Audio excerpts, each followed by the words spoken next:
Well, hello everybody and welcome back to the channel, friends. It's time once again to join the USS Enterprise, but not commanded by Captain James T. Kirk, instead captained by Christopher Pike, as we watch Star Trek Strange New Worlds Season 1, Episode 7, The Serene Squall. Before we get started though, friends, if you could do me a huge favor and hit that like button, smash that subscribe, ring that bell for notifications. It greatly helps out a small channel, and it allows me to alert you next time we go live with Star Trek or any of our sci-fi fare. And of course, if there's anything that we do, Star Trek included, that you would like early or in its full-length format, the link to our Patreon is in the description. But all that is then and this is now, and now it's time for the 7th episode of the first season of Strange New Worlds, entitled The Serene Squall. Prepare to engage maximum warp reaction.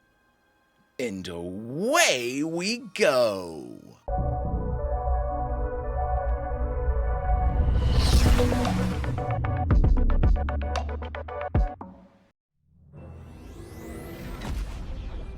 Woo! Lift us where suffering cannot reach. One of my favorite episodes of Trek, period. So good. Jeez, oh Pete, haunting. Circumstances are complicated between Spock and myself. T'Pring is great. She is the actress playing her is fantastic. Rehabilitation Center, third moon of the Omicron. Ooh, wow, I don't even want to try that. Personal log, stardate 1997.9. Really? It is difficult to guide those who once walked a destructive path back to civilized society. Returning to logic, right? But I sense in Spock a desire to explore his human side. So I've been attempting to introduce experimentation into our relationship.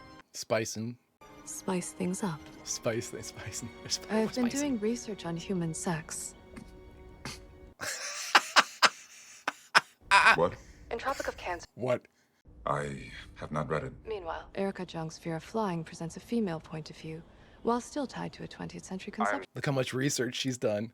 But as you are half human, I thought the onus was on me as full Vulcan to better understand the culture that makes you, you. That's very sweet. Thank you, T'Pring. That is thoughtful. It's incredibly thoughtful. There is no replacement for seeing each other in person. The actress that plays T'Pring is great. As razor blades for palms, you know? To shave? Curious. Earth to Spock. I am sorry. I am not paying attention. She appears more eager to explore my humanity than I am. Interesting. Reconciling my divergent cultures of origin is complex. It's tough for him. Don't try to be smarter than the truth. That's what got you in trouble last time. Don't try to be smarter than the truth. It's badass. Pay better attention to me when I'm talking. Because You were very charming, and I'm completely missing it. progress. Love it. Love this dynamic between the two of them.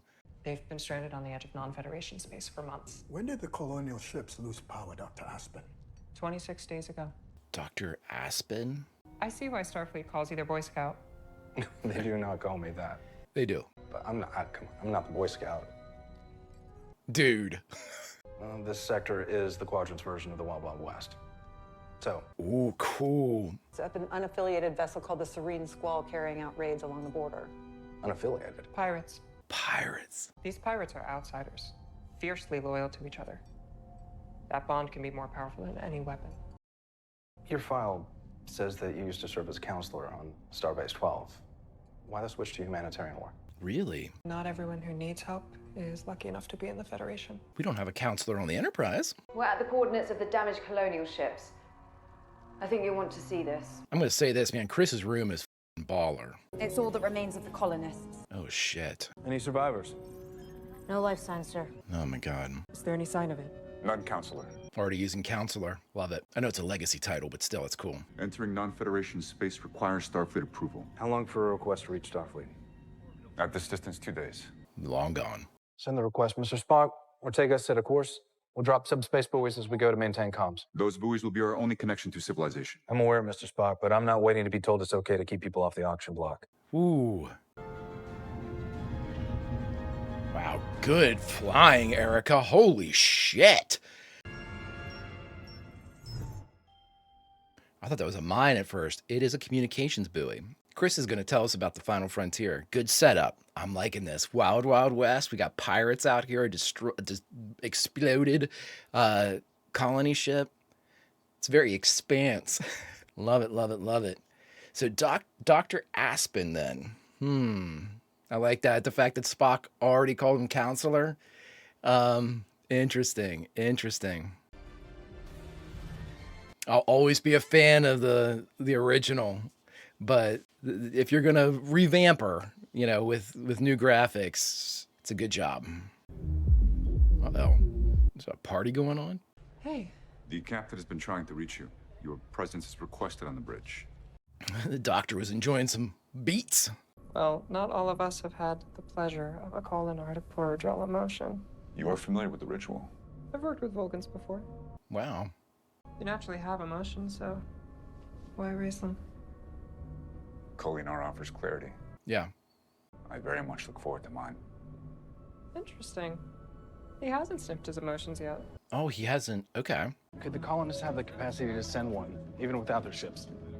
It's possible, but I've also heard of pirates setting ambushes by cloning ship signals. And I reminded Mr. Spock that regulations still strongly suggest that we investigate any distress signal. Yeah, that's the problem though. If these pirates know that that's a Federation response, you have to identify distress. Lord Almighty, Erica, I am mightily impressed here. The signal is growing stronger, but I have yet to detect a vessel of any kind.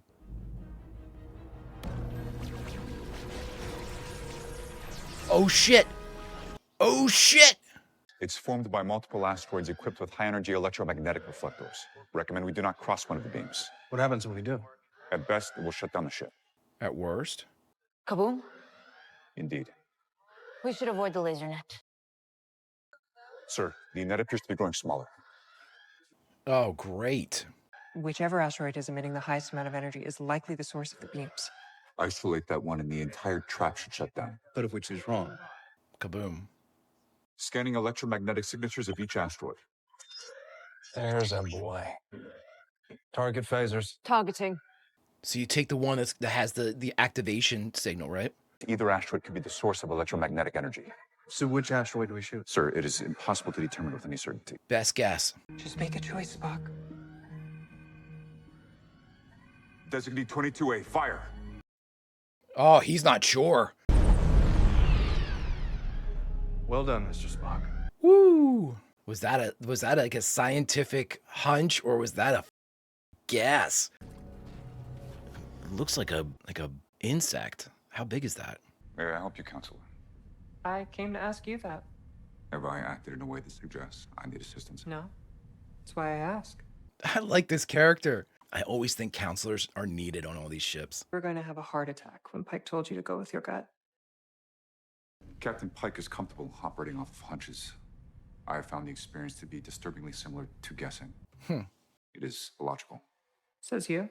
Says all Vulcans. Well, aren't you half human? That is merely genetics. I was raised on Vulcan. And that's geography. Nice. You might need to listen here, Spock. You are proposing I better balance my human and Vulcan natures. I'm saying maybe You're you're you. neither. Right. If I'm not human or Vulcan, what am I? You're Spock. That's not my question to answer. That's the question, though. I've just known a few Vulcans is all. Counselor, I like you. I wouldn't waste time analyzing it. The trap wasn't set by the Serene Squall. If it had been, we'd be dead already. Really? So it's not the pirates? It's just like some type of ploy by the colonists? Steering without mapping relays is no easy task. Ensign Shu can relieve you if you need a minute. Erica's got this. I'm really enjoying this. Ooh, what's this? Is that the colony ship? Have the colonial ship sensors detected us? Not yet, sir. Out of range. Then we have the advantage. Let's use it before we lose it. On. Una, you're with me. We could, like, do a strike team in here? Unauthorized trips into non-Federation space, heading up away missions. Someone's playing fast and loose with the rules today. He doesn't want to be called a Boy Scout. Boy Scout. That's it. He doesn't like the moniker Boy Scout. Lights. I hate those lights. If you're fighting somebody, they're just going to shoot between them, which is your head. Pike Enterprise, no colonists. Captain, we're pulling you out of there. Yep. Copy number 1 and we'll maintain. It's a trap. Wait! Spread out. Find the crew. Holy shit! Ship sensors detected multiple life signs beaming aboard the Enterprise as we transported the team to the colonial vessel. Did they hide within the transporter signature? I don't like this. I don't either. Think we should get moving before the bad guys decide. Oh, I'd just lit them up. And I'd probably be dead. Battle station! Computer, initiate security protocol Omega. Oh, look how everybody got behind their chairs. Access to... Oh, did you see Spock protect the counselor? Oh, Erica, that's right. Go, Spock.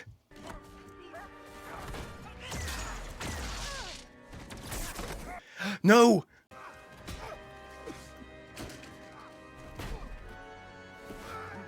Ooh. Oh, no. Oh, the doctor took one right in the back. Oh, an Orion, eh? Or is it an Orion? Welcome to the Serene Squall. Really? I thought that was the colony ship. Oh, okay. The doctor's okay. I thought, excuse me, counselor.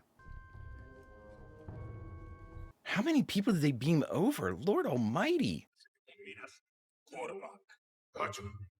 Number one, not now. Yeah, Christine went up too. We need the codes to undo your ship's lockdown, Cap. Huh? No way, dude. There's no way I'm giving you the Enterprise. Oh. Dear God. You guys eat that stuff? It's an Orion specialty. Crew loves it. Oh. They do not. They do not love it. Okay. How about I start airlocking your crew into space? Huh? Does that sound appetizing? No, you'll never get it then. The crew might like a good meal. What's wrong with my cooking? It sucks, dude. Hope you can cook. Oh, he can. Kitchen? Way to go, Chris. Hearts and minds. Chris is working on the hearts and minds.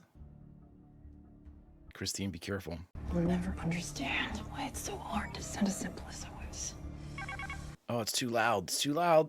Don't hurt me. I'm just a nurse. Drop your weapons. I don't have any. What's on her? Are those tattoos on her hands?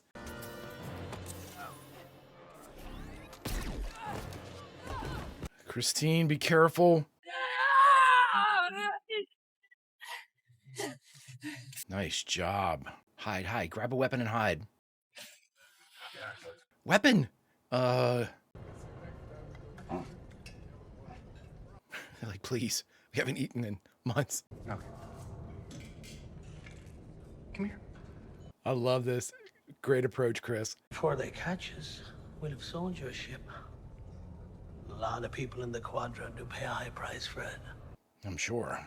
Wonder what the Klingons would pay for some Federation slave labor. Doesn't look like the crew's real cool with that. Chris, sowing the seeds of discontent. Thank you. You are fortunate their weapon was set to stun. Oh, okay, good. We've got the medical transporter. It should be on a separate power thing now, right? What about the escape pods? Abandoning a ship as powerful as the Enterprise to criminals is not an acceptable option. We must retake the ship. You do not want to get captured by these people. He's not going to. My husband directed refugee relocation efforts to Federation colonies. The Squall raided one of his transports. He fought back. He lost. It's why I left Starfleet. He was Vulcan. Wow. Skipped his Goldeneye. He was torn. Oh, wow. I wish he would have let himself be scared. I really like this character. I'm not a fighter, Spock. Based upon what you just shared, Counselor, I believe you to be wholly incorrect. Oh, great. Love that shit. Great line. Really good episode. They are coming with hits here in Strange New Worlds. How's everybody doing? The captain thought selling us to the Klingons was a great idea. Rest of the crew? Not so much. It's mutiny. Oh, no. Not Alpha Braga 4. He's done this before. What's Alpha Braga 4? We're starting a mutiny. Oh, Chris, I like it. I like it. I like it. I like it. Access denied. Oh, it's Christine. Happy to see you too. Your handiwork? You seem surprised. That hypo is doing some work. Computer, this is Ranking Officer Lieutenant Spock, commanding you to override security lockdown. Access granted. Transfer all command systems from bridge to engineering. Command systems transferred. Seal engineering doors. All right, there we go. Comms just rerouted back to the bridge. Not just comms, all systems. Engineering doors are no longer sealed. Dr. Aspen. Angel, actually. Captain Angel. The Serene Squall is your ship. And now so is the Enterprise. I got chills. Holy shit. Your deception was quite thorough. Yeah. I told a nice little story that I knew would bring you out here, and you believed me. Frankly, that's on you. It is. Fire phasers. Complete change in personality. Great acting. I'm enjoying your fancy ship, but I didn't actually come here for the Enterprise. I came for you, Spock.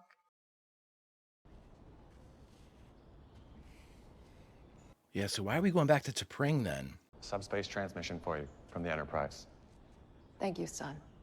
I think we know him. I've got a captive here. Spock, I think you know him.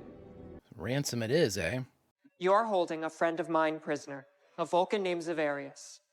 How about an even trade? Son of a bitch. I would face criminal charges and disgrace my family. But you are bonded to Spock by ritual engagement, are you not? Which makes him your responsibility. It was way too much. Oh, and if you choose to involve the Federation, trust me, you won't have a fiancé left to rescue. Total change in personality is really great.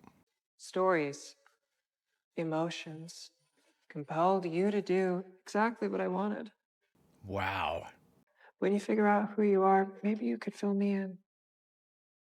I must point out the irony of you questioning my identity. You stole a Federation ship and are blackmailing Vulcans for love? My friend, let me tell you something. Worse reasons, I guess. Love is the only thing that makes the cold loneliness of space bearable. That's why T'Pring will make the deal. Angel has been right about many, many things. He is captain. I guess they have to do what he says. He's not the captain. What? Well, what about the rest of the crew? You are the only person thinking about them. That makes you captain material in my book. Amazing. If you needed backup, I might know where you could find some more friends. Come on. You've got her on the hook. Don't push it, though. Works every time. Amazing. I like how they're not even really that concerned. Preparing to send the... T'Pring, do not do this. You cannot give them a starship. You must destroy this vessel. Spock! Whoa. You have 10 minutes to hand over Zavarius, or next time I set it to kill. Wow. Okay, so this is having fun on the Orion ship, but... If I assure Zavarius' safe transport, you will not harm Spock? You have my word. I don't know about that. I apologize in advance for any liberties I take. Please follow my lead. I owe you an apology. You were right. Right. About what? I have been giving into my human side. I cannot deny the emotions within me any longer. Spock, you are failing to communicate effectively. Nurse Chaplain, He's trying to tell you that we're having an affair. What? I think I've actually seen this We're part. in love. I'm sorry. I've never had any context, though. Obviously, it's entirely a ruse to convince you not to make the transfer. No. Is it, though? Is it, though? Oh, great frame shot there. With T'Pring on the screen. Pretty convincing to me. In light of this new information, Spock, it is only logical that we terminate our mating bond. Oh, man. I sever what was. With these words, Spock, you are freed of our bond. I hold it broken to Pring. You know I'm still going to kill him. He has made his choice, and I have made mine. Wow. Destroy that ship. Something happened. Weapons are immobilized. What's going on?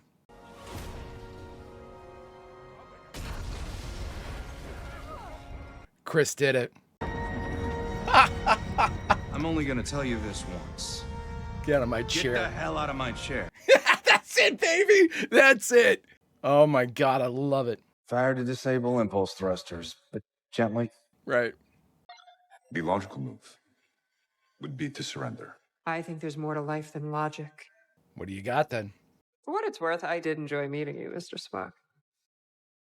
Severius always talked about you. The question isn't what you are, it's who you are. Yeah.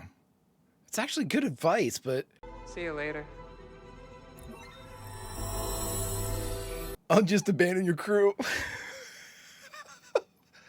Oh, y'all. But now you got Chris to deal with. Oh, that's the Beetle ship. Angel had it following. We might have taken over the bridge a little prematurely. Our mutiny is still in progress. Sure would be easier to deal with the shot from over there. Yeah. Let's go. It's time to go now. We should be leaving. I hope we see Angel again. Great character. Starfleet has taken the Serene Squall and its colorful crew into custody, although the whereabouts of Captain Angel remain unknown. Cool. Give us a seasonal villain. If we ever catch Angel, we should make them walk the plank early. Please stop. Please stop. Please don't do it anymore. Come on, Erica, you enjoyed it. I like that T'Pring's like a major character in this. I wasn't sure you would come. I was in the vicinity. I was in the vicinity. You knew. Of course. I never actually believed you could have feelings for Nurse Chapel. Well, of course not. Of course not. Your human side can be a source of strength. There is no way you could have sold the passion of that kiss without it.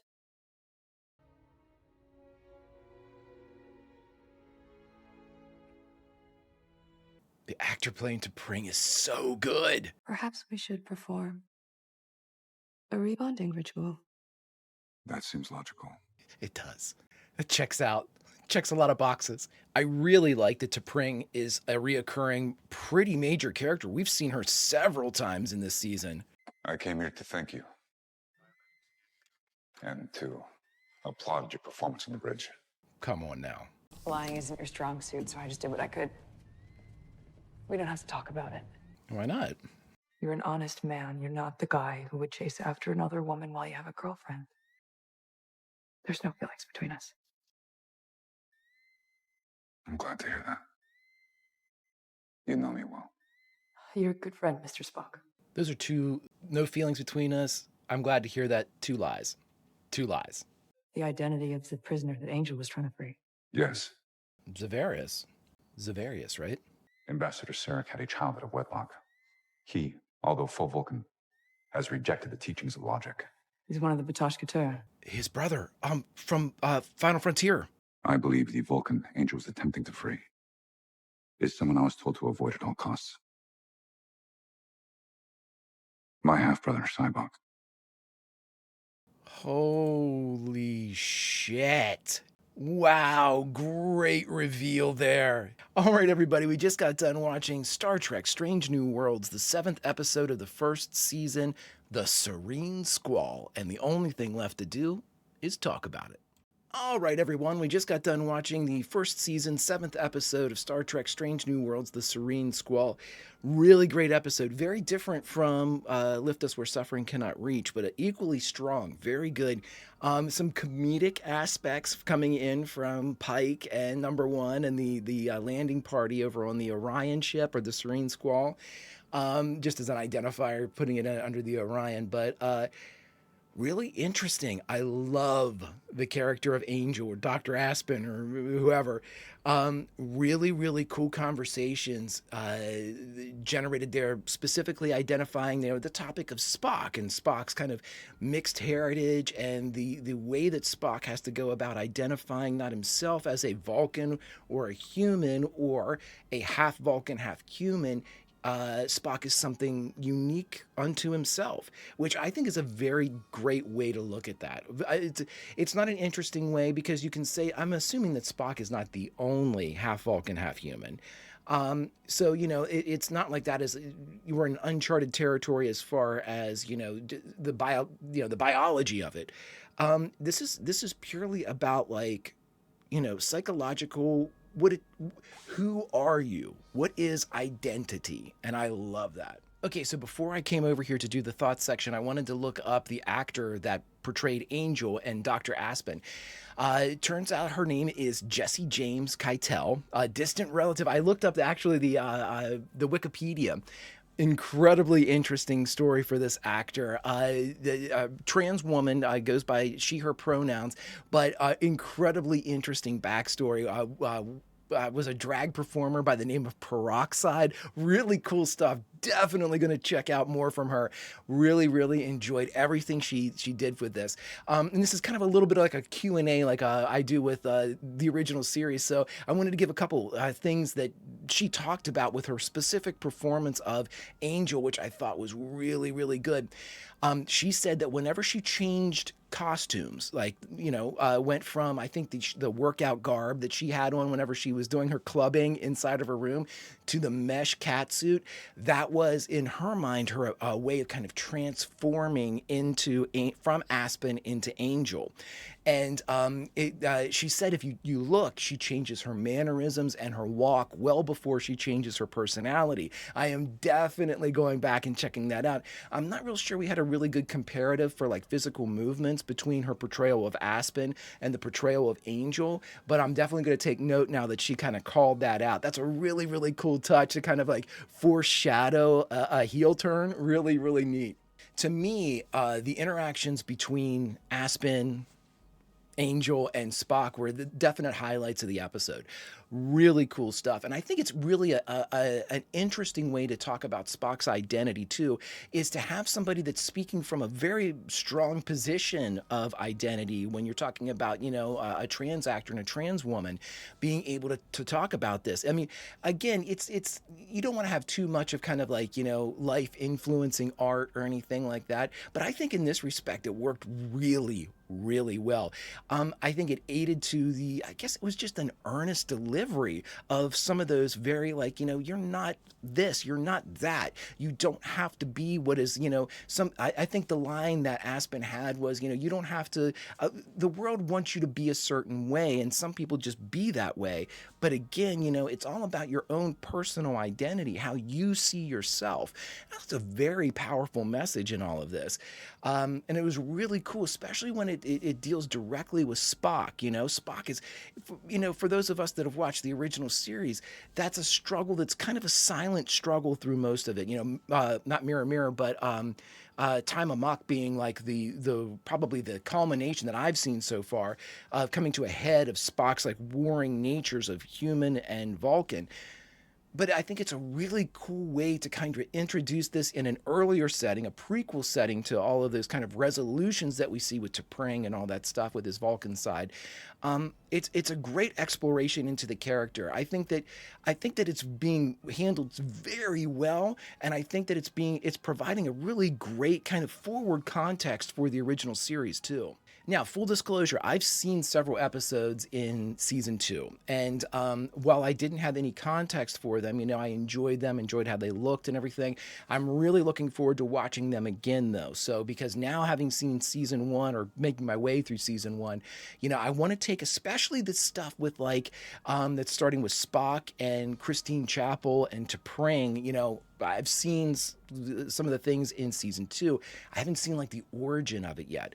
I have always said too, especially when I was watching the original series, it's very, very evident that you know what, honestly, you can't really say it from Spock's point of view, but from Chapel's point of view, Chapel likes Spock. I mean, there's just no doubt about it. Chapel, and not like in a friendly type of way, which of course she does, but she's, I would say that infatuated is too loose a word for that. I would say that she actually has physical love feelings for Spock. She's always there to help him, whenever he was going through, that irrationality that kind of led up. I'm not sure that was time amok, but whenever he threw the gruel or the soup that she had made, what was that shit called? And he tossed it out and then hit the wall on the other side, if you haven't seen it. But there are several instances, and Spock's out cold and she's like right over him holding his hand and stuff, so I like them playing into that. Like, where did that come from? I have a problem with it though. Now, again, I haven't seen the entirety of season 3 yet. I'm at the very beginning of the season 3 of Star Trek, the original series. So I don't know if anything else occurs between Chapel and Spock in season 3. So take that with a grain of salt. But I think that it's very interesting that this exploration is taking place in Strange New Worlds, which obviously takes place timeline-wise well before the events of the original series. So here's my thing. If they have, and I know, like I said, I've seen some of season 2, I know that this kind of affair type of thing advances between Chapel and Spock. And the reason of note is I just rewatched Those Old Scientists for Lower Decks a couple months ago. And in there, they talk about it quite a bit. Spock's changed, different from like the historical Spock that Boimler knew. And Chapel was like, oh, that's my influence. So, I mean, here's the thing. You're walking a very fine line here because as it already stands, I think there has been too much kind of advancement of this type of relationship between Spock and Chapel for it to mesh into what we see in the original series. Like, they're too familiar now to be that less familiar in the original series. Does that make sense? It's like they've gone beyond the point that we see them in a later time in the original series. So I'm curious as to how they can, and I've actually been thinking about this because I knew that there was an advancement of that, like I said, from Those Old Scientists. So I'm wondering if they do something like, and again, remember, most of my stuff comes from the movies as far as, 2 episodes now, or 2 seasons now of the original series and the movie. So a lot of my original early stuff, memories of Star Trek come from just the movies. But I remember, we'll go back to that word in a second, that in, Wrath of Khan, right before, the end of the movie, Spock does like the mind meld, like movements onto McCoy's face and says, remember. And that plays, I'm trying to be vague because I know that spoils some things in the future. So that was a moment though, and it worked very well. McCoy does remember. So my point with all that is I wonder if they're going to do something different. Like, maybe this relationship advances way too far. Maybe it advances to the point where, it's devastating to both parties. Like Spock is, it's messing with him. It's messing with Chapel. Chapel is connected to him, knows maybe she can't be with him. Something like that happens. And I wonder I really do. I wonder if Spock's going to do the mind meld with Christine and say something like, forget. And that, I think, like taking away the memories of Spock or the something of Spock, that would kind of lead itself into the original series where Spock knows that they could have a relationship and Christine still feels that way, which would make some of the events of the original series work. And then, but Spock never lets it go any farther because he knows what could happen if he does, which would, to me, would be an really interesting way to have a new kind of viewer or to flip the script, so to speak, on a 60-year-old TV show and be able to be like, there's a fresh take on it without compromising the original series. We'll see, friends. We'll see. But so far, so great with Star Trek, the original series. The original series is always awesome, but so great with Star Trek Strange New Worlds. I'm enjoying it quite a bit. Very, very great characters on this. Very powerful and compelling episodes and storylines. Just an interesting approach to this kind of prequel series, and I'm digging the hell out of it, friends. If you could do me a favor, hit that like button, smash that subscribe, ring that bell for notifications, and you'll be alerted next time we go live with Strange New Worlds or any of our sci-fi fare. And of course, if there's anything that we do that you would like early or in its full-length format, the link to our Patreon is in the description, my friends. But all that is then, and this is now, and now it's time to say goodbye from the NCC 1701, captained by one Christopher Pike. Where do we say goodbye from, friends? Well, let's think about this. I say we say goodbye from the captain's dinner table inside Christopher Pike's room, because of course we don't want to intrude. T'Pring and Spock are rebonding at this moment. So maybe we share a drink with our captain. Maybe we share a laugh with Erica. Maybe we share a stern look with our security chief as we look over on. Just really, really good stuff. Great characters. And you know what? Just like a delicious meal, you don't want it to end. So I'm hoping season 3 gets here quick, friends. Until such time as we can watch the rest of what's out and the rest of what's to come, Vulcan roll, and I'll see you.